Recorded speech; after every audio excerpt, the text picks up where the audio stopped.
जगत गुरु नित्य लीला कृष्ण विष्णुपाद अष्टोत्तरशत श्री श्रीमद शिल भक्ति वेदांत नारायण गोस्वामी महाराज जी के श्री चरण कमलों में अनंत कोटि दंडवत प्रणाम ज्ञापन करता हूँ।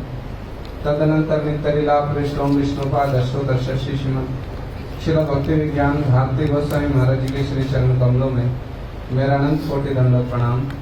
समस्त रूपानु गुरु परंपरा सपाल से सपरिकर जगत गुरु शिला प्रभुपाद भक्ति सिद्धांत सरस्वती गोस्वामी ठाकुर जययुक्त हूँ। सपाल से सपरिकर श्री गौर नित्यानंद प्रभु श्री राधा माधव जययुक्त हूँ। उपस्थित श्रीपाद माधव प्रिया प्रभु अन्य अन्य ब्रह्मचार्य वृंद वैष्णव वैष्णवी सबके चरणों में मेरा जथा योग्य दंडवत प्रणाम सादर अभिनंदन। हरे कृष्ण।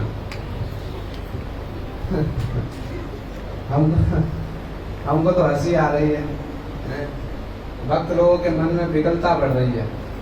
अब बहुत हो चुका, अब कृष्ण का आविर्भाव हो जाए तो अच्छा है। अब बहुत हो चुका, कृष्ण का आविर्भाव हो या ना हो 12 बज जाए। बस अभिषेक की कोई प्रस्तुति नहीं दिखलाई दे रही है, मन में विकलता बढ़ रही। क्या प्रभु जी प्रातः काल से सुबह तक इधर जन्म हुआ उधर जन्म हुआ, कहाँ नहीं हुआ, अब समाप्त करो जहाँ हुआ हो ले। एक हमसे पूछ रहे प्रातः काल मठ में, वो श्लोक है ना, जयति जन निवासो देव की जन्मवादो।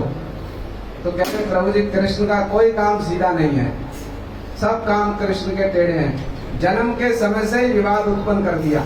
हम मथुरा में जन्मे कि हम ब्रज में जन्मे, आज तक भी उस पर विवाद चल रहा है, किंतु वास्तव में ये विवाद नहीं है। गुरु महाराज जी बड़ी अच्छी बात बतला रहे थे। अब पता नहीं कितनी बुद्धि में जाएगी कि नहीं जाएगी, किंतु गुरु महाराज जी इस विषय में भी कह रहे थे, सुन लो, सुन करके रख लो, कभी ना कभी तो होगा, चिंतन मनन हो जाएगा। तो गुरु महाराज जी बड़ी अच्छी बात बता रहे।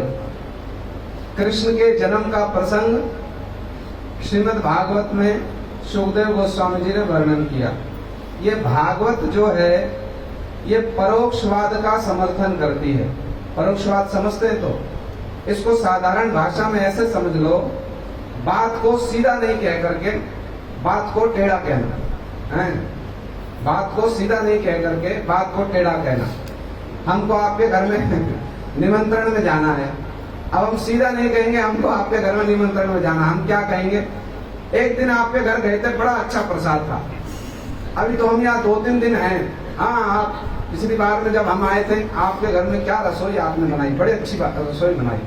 हाँ, कभी व्यस्तता ना हो आपकी तो बतलाना, कुछ कथा कीर्तन हो जाए। ये है परोक्षवाद, ऐसे घुमा करके बात को कहना। अब इसमें जो रसिक जन है वो तो समझ लेंगे, इनको हमारे घर में पनीर की सब्जी बहुत अच्छी लगेगी, वो तो समझ लेंगे, तो वो झट निमंत्रण कर देंगे, आइए प्रभु जी।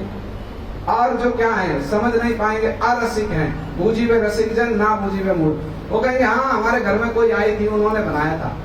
अब तो वो दूर देश में चली गई, अब तो ये व्यवस्था हो नहीं सकती प्रभु जी, कभी होगा तो बतलाएंगे। तो ये रसिक जन जो है वो समझ लेंगे। तो गुरु महाराज जी कह रहे हैं ये भागवत जो है ना, अब 12 बज रहे, हम भी कहाँ तत्वों की बातें बतलाएं आपको, कहाँ जन्म हुआ, सुखदेव गोस्वामी जी ने क्या कहा, जीव गोस्वामी जी ने क्या कहा।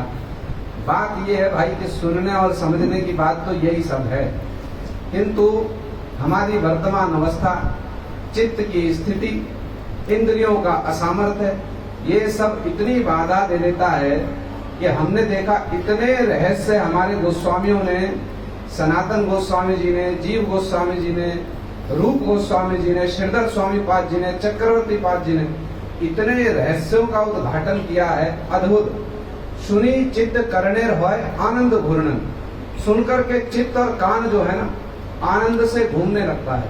और उस पर भी क्या बतलाएं हमारे गुरु महाराज जी, श्रीला भक्ति वेदांत नारायण गोस्वामी महाराज जी, वो जब उन विषयों को तारतम्य मूलक रूप में, तारतम्य मूलक समझते हैं, यशोदा मैया को ही महाभागा क्यों कहा गया, देवकी को क्यों महाभागा नहीं कहा गया, यशोदा चा महाभागा, एक एक विषय को उठाकर जैसा वर्णन करते हैं ना, जिनका थोड़ा सा शास्त्र अनुशीलन करने में रुचि हो गई है, उनको तो चित्त में इतना आनंद होगा, इतना आनंद।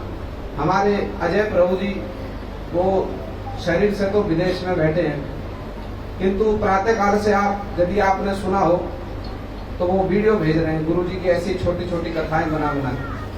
और प्रातः काल से हमारा कई बार उनसे संवाद हुआ। 2 कथा ऐसी भेजी, बड़ी हृदय को स्पर्श कर गई। गुरु महाराज जी ने एक कीर्तन सुना है, हमारे एक गुरु भाई हैं, उन्होंने कीर्तन गाया, यमुना पुरी में कदम कानने की है न्यू सखी आज। भक्ति विनोद ठाकुर जी ब्रज भाव में निमग्न होकर कीर्तन कर रहे हैं, अपने सखी स्वरूप में, मंजरी स्वरूप में निमग्न होकर कीर्तन कर रहे हैं। गुरु महाराज जी ने कीर्तन सुना और गुरु महाराज जी क्या कह रहे हैं कीर्तन सुनकर, कहते मेरी यहाँ से उठने की इच्छा नहीं हो रही। कथा बोल रहे थे मथुरा में, कहते मेरी यहाँ से उठने की इच्छा नहीं हो रही। ये गुरु जी कह रहे हैं, कहते बस इच्छा हो रही है, इसी को सुनते कहते दिन रात व्यतीत हो जाए। ये तो गुरु महाराज जी कह रहे हैं। तो सुनना, समझना और चित्त का विनिवेश यदि इसमें हो जाए तब तो बात है, किंतु हमारे जैसे लोगों के लिए ही शौनक ऋषि जी ने कहा है प्रायण अल्पायुषु। सूत गोस्वामी जी से प्रश्न किया ना, उसमें ये कृष्ण के जन्म की भी बात आ गई। तीसरा प्रश्न किया, सुना है तीसरा प्रश्न क्या है? तीसरा प्रश्न तो छोड़ो, ये सुना है कि भागवत में कुछ प्रश्न हुआ था, ये तो सुना होगा, कुछ भागवत में प्रश्न पूछा था। हाँ कुछ था तो सही, अभी तक तो स्मरण नहीं है हमको। तो भागवत में, भागवत का प्रारंभ कहाँ से हुआ? सूत गोस्वामी जी से शौनक आदि ऋषियों ने 6 प्रश्न पूछे, उसमें तीसरा प्रश्न पूछा, सूत जानासी भद्रम ते भगवान सात्वताम पति देवक्याम वासुदेवस्य जातो यस्य चिकीर्षया। हे सूत गोस्वामी जी, आप हमको ये भी बतला दो कि भगवान जो सात्वताम पति, सात्वताम माने जो उनके भक्त हैं, उनका पालन पोषण करने वाले, उनका त्राण करने वाले जो भगवान हैं, वो देवकी और वसुदेव का आश्रय लेकर के किस उद्देश्य से उन्होंने जगत में अपनी प्रकट लीला की, ये भी एक प्रश्न पूछा। तो जब 6 प्रश्न पूछ रहे थे, हम प्रातःकाल भी बता रहे थे, पहले शौनक आदि ऋषियों ने ये कह दिया तत्र तत्र अंजस आयुष्मन, ये सबसे पहला प्रश्न है। तत्र तत्र अंजस आयुष्मन भवता यद विनिश्चितम पुंसाम एकांतता श्रेयस तन्ना संसितुम अरसि।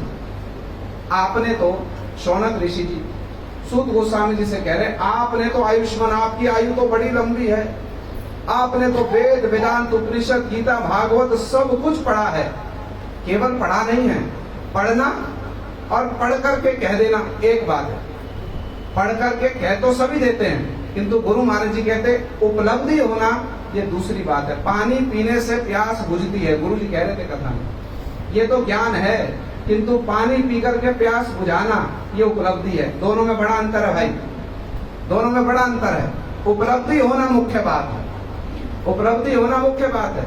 इसलिए सूत गोस्वामी जी से शौनक ऋषि पूछ रहे हैं, आपने तो सारे शास्त्र पढ़े, अनुशीलन किया है, तो सूत गोस्वामी जी पूछ रहे हैं तो क्या सारे शास्त्र सुना दूं, सारे शास्त्र सुना दूं? तो शौनक आदि ऋषि हमारे जैसे जीवों की अवस्था को जान करके क्या कह रहे, ना ना सारे मत सुनाइए। सारे कहाँ सुनेंगे, सारे कहाँ सुनेंगे? अरे सारे शास्त्रों को सुनने के लिए बड़ी एक तो लंबी आयु चाहिए।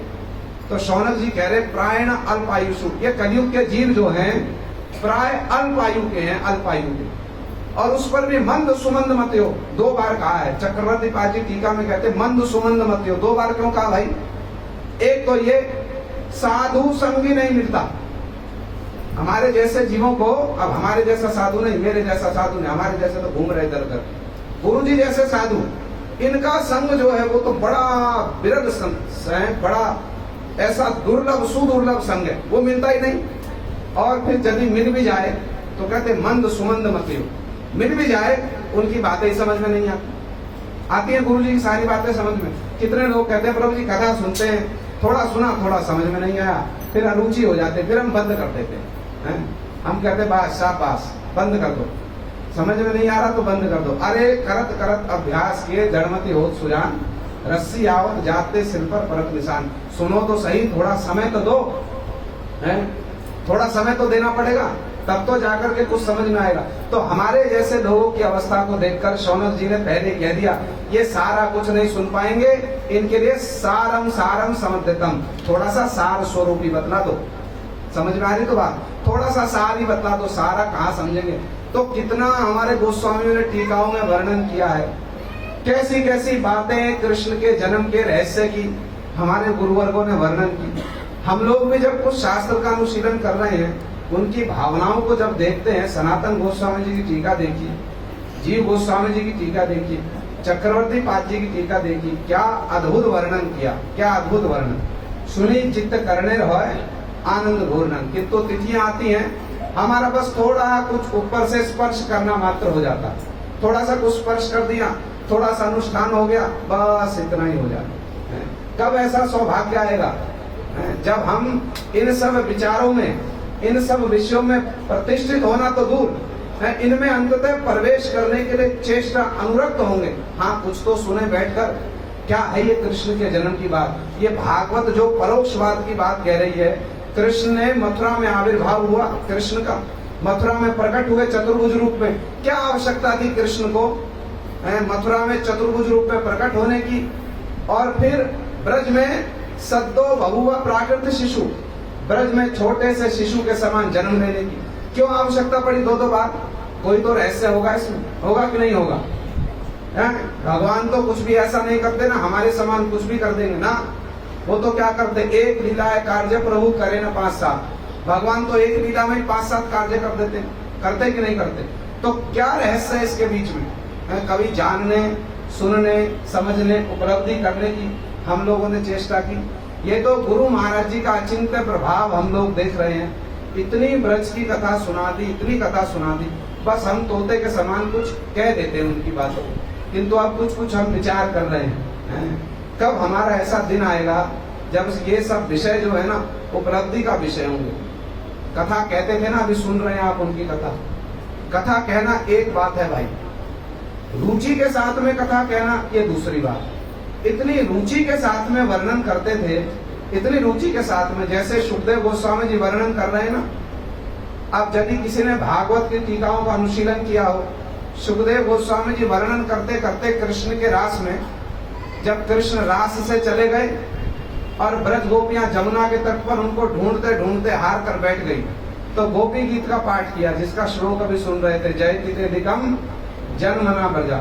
इतनी भाव में आविष्ट हो गई गोपियां, इतनी भाव में आविष्ट हो गई, कृष्ण रह नहीं सके। और बीच में ब्रज गोपियों के बीच में कृष्ण तासाम आविर्भूत छौरी।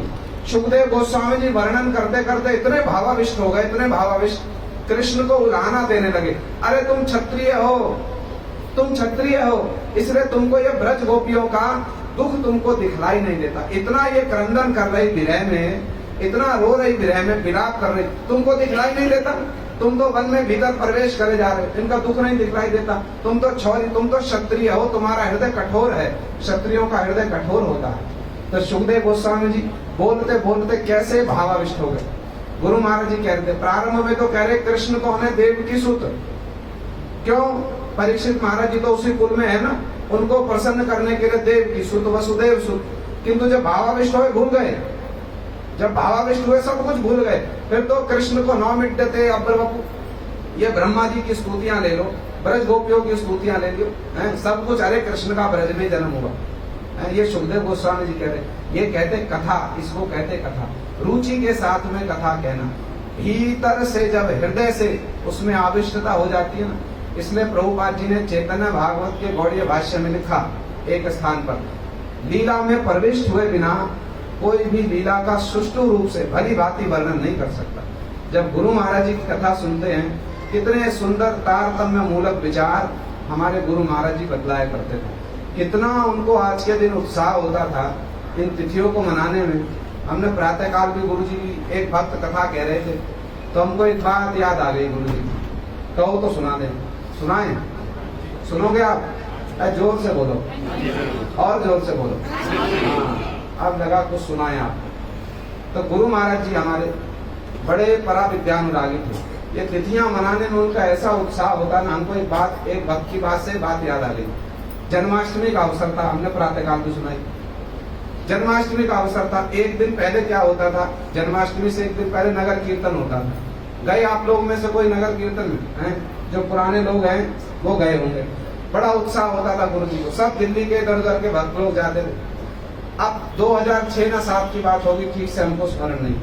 गुरु महाराज जी कुछ अस्वस्थ थे, मथुरा में थे, कुछ अस्वस्थ थे। अब ये नगर कीर्तन का दिन आया, अधिवास जन्माष्टमी से एक दिन पहले, जो कल बीत गया। नगर कीर्तन की तैयारियां हो रही हैं, बड़ा उत्साह, बड़ा आनंद उमंग है, किंतु गुरु महाराज जी का स्वास्थ्य ठीक नहीं है। तो एक डॉक्टर आते रहते थे, एक के बाद एक डॉक्टर, एक के बाद कोई कुछ परामर्श दे रहा, कोई कुछ परामर्श दे रहा। एक डॉक्टर आया, बड़े बुद्धिमान, वो डॉक्टर ने आकर कहा, महाराज जी आप विश्राम कीजिए, ये बहुत गर्मी का समय, आपको बाहर नहीं जाना चाहिए, किंतु महाराज जी आप ना वॉक किया कीजिए, आप प्रतिदिन मॉर्निंग वॉक किया कीजिए। आकर के बतला के चला गया। क्या बतलाया? आप मॉर्निंग वॉक करो प्रतिदिन। और हमारे गुरु जी के सेवक थे ना, जो आसपास में रहते थे, सबको सिखला दिया डॉक्टर ने, देखो ऐसे ऐसे करना, महाराज जी का स्वास्थ्य ठीक रखना बड़ा आवश्यक। एक और आए, हमारे गुरु भाई हैं दिल्ली के, वो गुरु जी को कुछ एक्सरसाइज बतला गए, महाराज जी जब आप वॉक करने जाएंगे ऐसे ऐसे हाथ चलाना, ऊपर करना, इधर करना, इधर करना, सिखला के चले गए। अब संध्या का समय आया, नगर कीर्तन की तैयारियां हो रही हैं। सेवक लोग समझ रहे गुरु जी का तो स्वास्थ्य ठीक नहीं, गुरु जी तो जाएंगे नहीं नगर कीर्तन में। सेवक भी निश्चिंत है, किंतु गुरु जी तो अपने यथा कार्यक्रम के अनुसार उठ गए। 3 साढ़े 3 बजे का समय था, उठ गए। और हमने ये भी कहा, प्रातःकाल स्मरण हो गया। चैतन्य महाप्रभु जी का भी एक स्वभाव था, कभी तो ऐसे हो जाते थे बिल्कुल दीनहीन, अनुगत हो जाएंगे सेवकों के महाप्रभु जी, और कभी अपना ऐश्वर्य प्रकाशित करेंगे, मैं स्वतंत्र भगवान हूँ, किसी के अधीन नहीं हूँ। छोटे हरिदास जी के प्रसंग में देखो कैसे एकदम स्वतंत्र हो गए।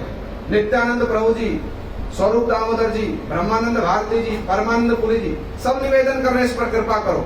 महाप्रभु जी क्या कहते हैं, बार बार कहोगे अलारनाथ चला जाऊंगा। और वैसे परमानंद पुरी जी को अपना गुरु मान करके उनके चरणों में परिणत हो जाएंगे। कभी तो एकदम दीनहीन हो जाएंगे महाप्रभु, कभी एकदम ऐसे स्वतंत्र ईश्वर। हमने गुरु महाराज जी के जीवन में भी देखा, कभी तो सब बातें मानेंगे सेवकों की, जैसा जैसा कहेंगे मान लेंगे, कभी अपना ऐश्वर्य प्रकाशित करेंगे। अब क्या हुआ, 3 साढ़े 3 बज गए, गुरु महाराज जी उठ गए। प्राय तो क्या होता था, सेवक लोग जब गुरु जी उठेंगे, जो भी निकट में रहते थे, सेवक लोग गुरु जी को जल पिलाएंगे, उनको वस्त्र पहनाएंगे, माला डालेंगे, उतरिया देंगे। प्राय तो ऐसा होता था, किंतु सेवक तो सोच रहे गुरु जी जाएंगे नहीं। गुरु जी तो उठे, अपने आप माला डाल ली, अपना स्नान कर लिया, तिलक कर लिया, प्रस्तुत हो गए। सेवक भी देख रहे हैं ये हो क्या रहा है, अब बोल तो कुछ सकते नहीं, किंतु जब देखा गुरु जी प्रस्तुत हो गए जाने के लिए, तो सेवक कह रहे हैं उनसे, हैं हमारे पूज्यपाद माधव महाराज जी, वो कह रहे गुरु जी से, आप कहाँ जा रहे हैं? डॉक्टर ने तो आपको मना किया है, बाहर बहुत गर्मी है, आपको नहीं जाना है बाहर। गुरु जी सुन रहे हैं उनकी बातों को, बस कर रहे हैं उनको जो करना, अपना इधर माला उठा रहे, ग्रंथ उठा रहे, जो करना इधर कर रहे, पटका ले रहे, उठ करके चल दिए गुरु जी तक। सेवक भी पीछे पीछे, अरे आप कहाँ जा रहे हैं, आपको नहीं जाना है। तो गुरु महाराज जी रुक गए, और रुक करके क्या कहते हैं, जब वो डॉक्टर कहकर गया था ना, आपको मॉर्निंग वॉक करनी है, आपको एक्सरसाइज करनी है, ऐसे हाथ हिलाना, ऐसे हाथ हिलाना, तो सेवक लोग आकर गुरु जी को समझा रहे थे। समझा रहे माने प्रीति पूर्वक बतला रहे, गुरु जी आपको वॉक करनी है, गुरु जी आपको एक्सरसाइज करनी है। गुरु जी ने भी सुन लिया, किंतु जब संध्या का समय आया, नगर कीर्तन हुआ, चलने को प्रस्तुत हुए, अब सेवक क्या कह रहे, आपको जाना नहीं है। तो गुरु जी कह रहे, सारे दिन से तो मुझसे कहता है वॉक करनी है, वॉक करनी, अब वॉक करने जा रहा हूं तो जाने नहीं दे रहा। अब जब वॉक करने जा रहा हूं तो जाने नहीं दे रहा। और डॉक्टर सारे दिन मुझको समझा रहा, ऐसे हाथ हिलाना, ऐसे हाथ हिलाना, ऐसे करना, ऐसे करना। अरे अब जब जाऊंगा उधर नृत्य होगा, हाथ हिलेगा कि नहीं हिलेगा? अब जब करने जा रहा हूं तो करने नहीं दे रहा। क्या तुम्हारी सेवा की रीति है? ऐसे बड़े हंसमुख होकर के कह दिया। सेवक भी निरुत्तर हो गए, साथ वाले लोग भी निरुत्तर हो गए। गुरु जी पूरा नगर कीर्तन भ्रमण करके आ गए। इतना उनको उत्साह होता था ये तिथियां मनाने में, प्रातः काल से बैठ जाते थे। और हमने देखा उनकी अवस्था भी देखी, व्यवस्था भी देखी। जिन लोगों ने देखा होगा उनको स्मरण होगा, एक एक छोटी से छोटी क्रिया में कैसे रुचि लेते थे। एक एक छोटी से छोटी क्रिया में कितनी रुचि लेते थे। घंटा घंटा बैठ करके गुरु महाराज जी एक एक कीर्तन की व्याख्या किया करते थे। तो ये गुरु महाराज जी का चिंतन प्रभाव है। जैसे वृंदावन दास ठाकुर जी कह रहे ना, जो तो किछु बोली सब तहार शकति।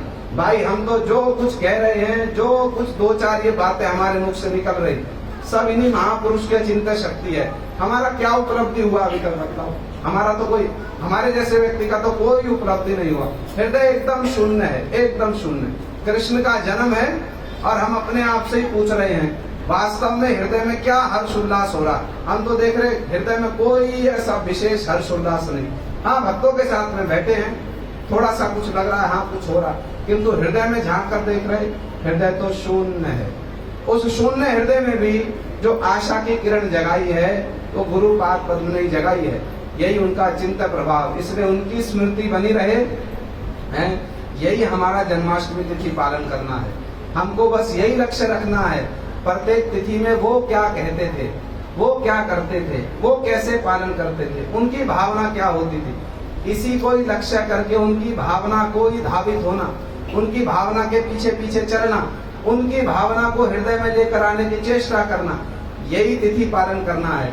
श्रीला प्रभुपाद जी कहा करते थे, चैतन्य महाप्रभु जी जगन्नाथ जी का अनवसर काल में, अनवसर काल समझते हैं तो जब 15 दिन एक पक्ष तक जगन्नाथ जी का दर्शन नहीं होगा, चैतन्य महाप्रभु जी विरह में व्याकुल होकर के चले जाते थे अलालनाथ जी। तो प्रभुपाद जी कहते हैं हम लोग भी चैतन्य महाप्रभु जी के चरणों का अनुसरण करेंगे। प्रभुपाद जी भी अलालनाथ चले जाया करते थे, जब पुरी में होते बहुत समय प्रभुपाद जी भी अलालनाथ चले जाते और 15 दिन तक वहीं रहते। और प्रभुपाद जी कहते हम लोग भी श्री चैतन्य महाप्रभु जी के चरणों का अनुसरण करेंगे। चैतन्य महाप्रभु जी जिस भाव से गोपियों के भाव में विभावित होकर कृष्ण को ढूंढने निकल जाते थे अलालनाथ, हम लोग भी महाप्रभु जी के पद चिन्हों का क्या करेंगे, हम लोग भी अनुसरण करेंगे। ऐसे ही गुरु महाराज जी जिन भावों से इन तिथियों को मनाते थे, जो उनके हृदय की भावनाएं होती थी, उनको जानने समझने सुनने की चेष्टा करेंगे हमारे हृदय में भी गुरु महाराज जी के हृदय की जो भावनाएं हैं वो कुछ स्पर्श कर जाएं। तो समय तो बहुत हो गया है, थोड़ा जन्म के विषय में तो 2-4 मिनट हम कुछ जन्म के विषय में बतला दें, क्योंकि जन्म की लीला को भी कुछ सुनना आवश्यक है। हमारे गुरु महाराज जी बतलाते थे, बहुत थोड़े से समय में ही हम बतला देते हैं। हमारे गुरु महाराज जी बतलाया करते थे, कृष्ण का आविर्भाव हुआ मथुरा में, बात को समझना, कृष्ण का मथुरा में आविर्भाव हुआ। जब कृष्ण के आविर्भाव की बात आई तो सुखदेव गोस्वामी जी ने भागवत में क्या कहा, निशीते तम उद्भूते जायमाने जनार्दने देवक्याम देवरूपिण्याम विष्णु सर्वभाषया आविरासीद यथा प्राच्या दिशि इंदुरीव पुष्कला। वहां पर सुखदेव गोस्वामी जी ने शब्द व्यवहार किया आविरासीद। बात को समझना, कृष्ण देवकी देवी और वसुदेव का आश्रय करके मथुरा में आविर्भूत हुए। कैसे आविर्भूत हुए? शंख चक्र गदा पद्म धारण करके 16 वर्ष की आयु के सुकुमार एकदम, इस रूप में देवकी देवी और वसुदेव के सामने कृष्ण आविर्भूत हुए। और देवकी देवी और वसुदेव ने कृष्ण की स्तव स्तुति की, कृष्ण की स्तव स्तुति की। और देवकी की प्रार्थना पर देवकी देवी ने कृष्ण से प्रार्थना की, आपके इस रूप को देख करके मुझको भय लग रहा है, आप अपना ये रूप संवरण कर लीजिए, छुपा लीजिए। तो देवकी की प्रार्थना पर कृष्ण ने पहले 14 श्लोकों में कृष्ण ने देवकी वसुदेव को उपदेश भी दिया। क्या उपदेश दिया? युवा माम पुत्र भावे न ब्रह्म भावे न चास्कृतम। ये कृष्ण कह रहे अपनी मैया से। हमारे गुरु महाराज जी, क्योंकि मथुरा वृंदावन गोकुल में गुरु महाराज जी ने विशेष रूप से इस बात को स्थापित किया, बड़ा बल दे करके, कि कृष्ण का जन्म जो है वो हुआ ब्रज गोकुल में, मथुरा में कृष्ण का आविर्भाव हुआ। तो गुरु महाराज जी बड़े सुंदर सुंदर तारतम्य के रूप में, गुरु महाराज जी तुलनात्मक रूप में इन विषयों को सुनाया करते थे। कृष्ण देवकी देवी वसुदेव जी को उपदेश दे रहे हैं। ये तो जन्म के समय की बात है। क्या उपदेश दे रहे हैं? युवा माम पुत्र भावे न ब्रह्म भावे न चास्कृतम। मुझको पुत्र भावे न, पुत्र भी समझना, ब्रह्म भावे न चास्कृतम, और भगवान भी समझना। तो गुरु महाराज जी कहते यशोदा मैया को कहेंगे कभी कृष्ण, मुझको पुत्र भी समझना और भगवान भी समझना, कहेंगे कभी? कह सकते हैं? एक बार थोड़ा सा ऐश्वर्य दिखला दिया, अपने मुख में यशोदा मैया को पूरा ब्रह्मांड दिखा दिया। अब दिखलाने के पश्चात मैया देख रही है, अरे है तो मेरा लाला, मेरी गोद में बैठा, इसके मुंह में मैं ये क्या देख रही हूँ। तो यशोदा मैया के मन में क्या है? ऐश्वर्य देखकर क्या है मन में? अरे इसको कोई आई बलाई लग गई। और कृष्ण के मन में क्या आया, अरे जोग माया झट करके इस ऐश्वर्य को छुपा दो, नहीं तो क्या होगा, ये मेरी माँ जो है ना, कहीं ऐसा ना हो मुझको शालग्राम के साथ में दरवाजे में बंद कर दे और बतासा भोग लगाए। कृष्ण ऐश्वर्य नहीं दिखला सकते, दिखलाने पर भी ब्रजवासियों का जो प्रेम है वो कभी शिथिल नहीं होता है, ब्रजवासियों का प्रेम कभी शिथिल नहीं होता। तो गुरु महाराज जी कहते हैं कृष्ण का मथुरा में आविर्भाव हुआ, शंख चक्र गदा पद्म लेकर, और देवकी देवी के प्रार्थना करने पर कृष्ण ने छोटे शिशु का रूप धारण कर लिया। इसलिए सुखदेव गोस्वामी जी ने पहले मथुरा में कृष्ण के आविर्भाव की बात कही। आविरासित यथा प्राच्या, जैसे पूर्व दिशा से सूर्य उदित होता है, ऐसे ही कृष्ण जो हैं पहले दधार, दधार माने वसुदेव जी के हृदय में आए, वसुदेव जी के हृदय से देवकी के हृदय में, और फिर कृष्ण जो है वहां से 16 वर्ष के सुकुमार के रूप में प्रकट हुए। किंतु जब सुखदेव गोस्वामी जी ने मथुरा में ये कृष्ण के भागवत में मथुरा में कृष्ण के प्राकट्य की बात कह दी, तो फिर गुरु महाराज जी वर्णन कर रहे हैं फिर ब्रज में उनके जन्म की बात कहने की क्या आवश्यकता थी, क्या आवश्यकता थी। पहले मथुरा में आविर्भाव हुआ, फिर कृष्ण का ब्रज में जन्म हुआ। इसको सुखदेव गोस्वामी जी जब वर्णन कर रहे हैं, तो जब ब्रज में जन्म के वर्णन की बात आई है, तब सुखदेव गोस्वामी जी क्या कह रहे हैं, नंदस्तम आत्मज उत्पन्ने जात आलादो महामना। बात को समझना ध्यान से। पहले क्या कहा था, आविरासित यथा प्राच्या, जैसे सूर्य पूर्व दिशा से उदित होता है, ऐसे कृष्ण देवकी के गर्भ से प्रकट हुए, आविर्भाव हुआ, जन्म नहीं हुआ। किंतु जब ब्रज में जन्म की बात आई, तब सुखदेव गोस्वामी जी क्या कह रहे हैं, नंदस्तम आत्मज उत्पन्ने जात आलादो महामना। आत्मज उत्पन्ने, आत्मज माने, आत्मज क्या होता है, आत्मा वही जायते पुत्रा, अपने पुत्र ने जन्म लिया है, किसी दूसरे के पुत्र को नहीं ले आए। जैसे साधारण लोग समझते वसुदेव जी छोड़ गए थे, हैं? इधर देवकी देवी के गर्भ से भी प्राकट्य हुआ, उधर जशोदा मैया ने भी यमज संतान को, जुड़वा संतान को जन्म दिया, एक योग माया जी को और दूसरे कृष्ण को। पहले कृष्ण जन्मे, बाद में देव योग माया जी जन्मे। और वसुदेव जी जिन कृष्ण को लेकर के गए थे, हैं? वसुदेव जी जिन कृष्ण को लेकर गए, वो कौन से कृष्ण हैं, पूर्ण कृष्ण मथुरेश। और ब्रज में जिनका जन्म हुआ वो है परिपूर्णतम स्वरूप। तो मथुरा से जिन कृष्ण को लेकर के गए थे, उनको ब्रज के कृष्ण ने आत्मसात कर लिया। कैसे? सुखदेव गोस्वामी जी कहते हैं सौदामिनी, सौदामिनी माने जैसे बादलों में बिजली छुप जाती है ना, जैसे बादलों में बिजली छुप जाती है, ऐसे मथुरा वाले कृष्ण को ब्रज के कृष्ण ने आत्मसात कर लिया। इसलिए मथुरा में कृष्ण का आविर्भाव हुआ, ब्रज में कृष्ण का जन्म हुआ। इसलिए सुखदेव गोस्वामी जी कह रहे नंदस्तम आत्मज उत्पन्ने जात आलादो महामना। यहाँ पर सह उक्ति अलंकार है। कभी पढ़ा है स्कूल में अलंकार है? नहीं पढ़ा होगा। यहाँ पर सह उक्ति अलंकार है। सह उक्ति अलंकार माने कृष्ण ने तो जन्म लिया ही लिया, किंतु उक्ति है, साथ में एक उक्ति है। कृष्ण माने कृष्ण के साथ साथ आनंद ने भी जन्म लिया, अथवा आनंद के साथ साथ कृष्ण ने भी जन्म लिया। समझ में आ रही तो बात? जात आलादो महामना, नंद बाबा के घर में साक्षात आनंद ने ही जन्म ले लिया, साक्षात आनंद ने ही जन्म ले लिया। इसलिए श्रीमद् भागवत में नंद बाबा को ही क्या कहा गया है? महामना कहा गया। महामना माने महान है कृष्ण, और जिन महान कृष्ण में नंद बाबा का मन जो है रात दिन आविष्ट रहता है, ऐसे महामना उदार धी नंद बाबा की स्तुति करते हुए रघुपति उपाध्याय जी ने महाप्रभु जी से कहा था, स्मृति श्रुति मपरे स्मृति मित्रे भारत मन्ने भजताम भव भीता अहम यम नंदम वंदे यस्यालिंदे परम ब्रह्म। रघुपति उपाध्याय जी नंद बाबा की महिमा का गुणगान करते हुए क्या कह रहे हैं?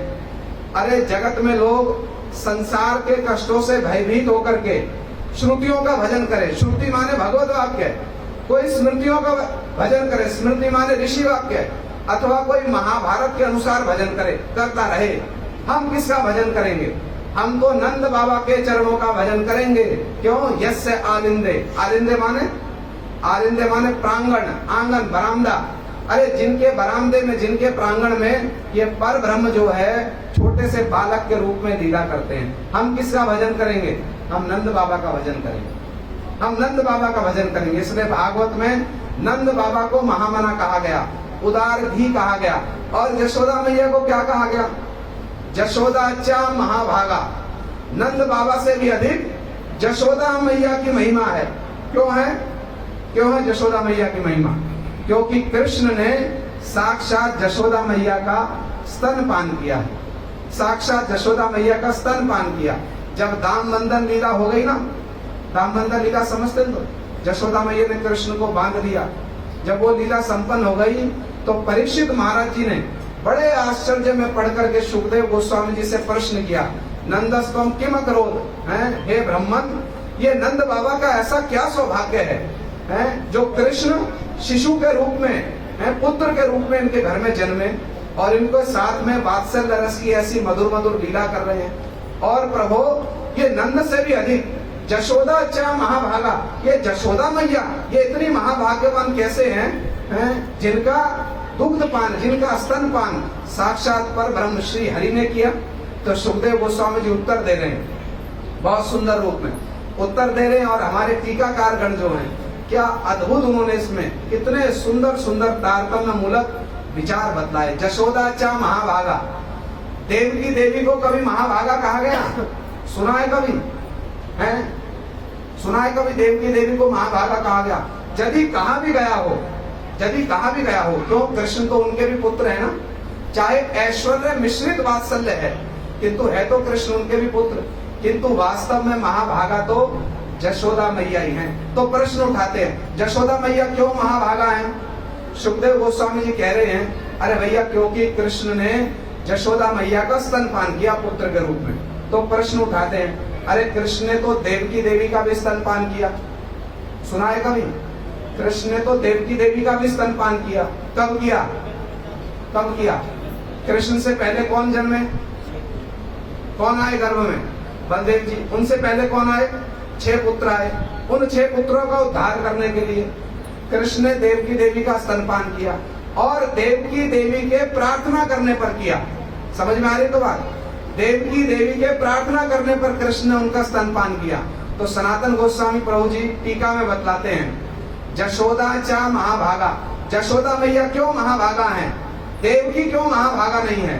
क्योंकि देवकी देवी का स्तनपान किया देवकी देवी के प्रार्थना करने पर, किंतु जशोदा मैया का स्तनपान करते हैं अनुराग वश, आसक्ति वश। ये मेरी मैया है, ये मेरी माँ है, अनुराग वश, आसक्ति वश जशोदा मैया का स्तनपान करते हैं। और मैया यदि स्तनपान ना कराए तो कृष्ण क्या करते हैं? मटकी फोड़ देते हैं, मटकी फोड़ देते हैं। फिर प्रश्न उठाते हैं, अरे कृष्ण ने तो ब्रह्म विमोहन लीला के समय बछड़े बनकर के गैयाओं का भी स्तनपान किया और ब्रज में अन्य अन्य वात्सल्य रस की जो गोपियां थी उनका भी स्तनपान किया। तो फिर जशोदा महाभागा कैसे हैं?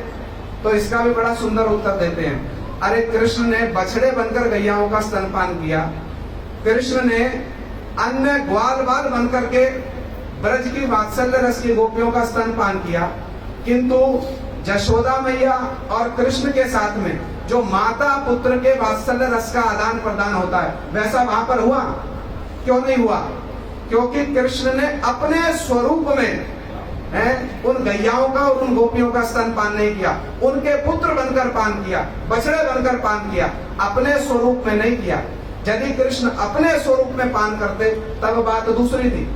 समझ में आ रही तो बात? इसलिए जशोदा चा महाभागा, जशोदा मैया के वात्सल्य रस के वशीभूत होकर, केवल वात्सल्य नहीं विशुद्ध वात्सल्य के वशीभूत होकर अनुरागवश कृष्ण मैया का स्तनपान करते। ये मेरी माँ है, इस वात्सल्य रस के आवेश में। तो ऐसा सौभाग्य जो है वो तो देवकी देवी को नहीं मिला, ऐसा सौभाग्य तो और किसी को नहीं मिला। इसलिए सनातन गोस्वामी जी टीका में कह रहे हैं, यदि जशोदा मैया के वात्सल्य की तुलना हो, वैसे तो तुलना हो ही नहीं सकती, जशोदा मैया के वात्सल्य की कोई तुलना ही नहीं हो सकती। तो सनातन गोस्वामी जी ने बड़ी हृदय स्पर्शी एक बात कही, अरे जशोदा मैया ने तो नव प्रसूता सुरभि गाय के वात्सल्य को भी जय कर दिया। समझ में आई बात? नव प्रसूता किसको कहते हैं? जिस गैया का अभी अभी बछड़ा जन्मा हो। देखा है गैया कितना स्नेह करती है अपने बछड़े को, और कोई साधारण गाय नहीं, सुरभि गाय, जिसका नया नया नवजात नव प्रसूत अभी बछड़ा जन्मा है, उस नव प्रसूता सुरभि गाय के वात्सल्य को भी जशोदा मैया ने जय कर दिया।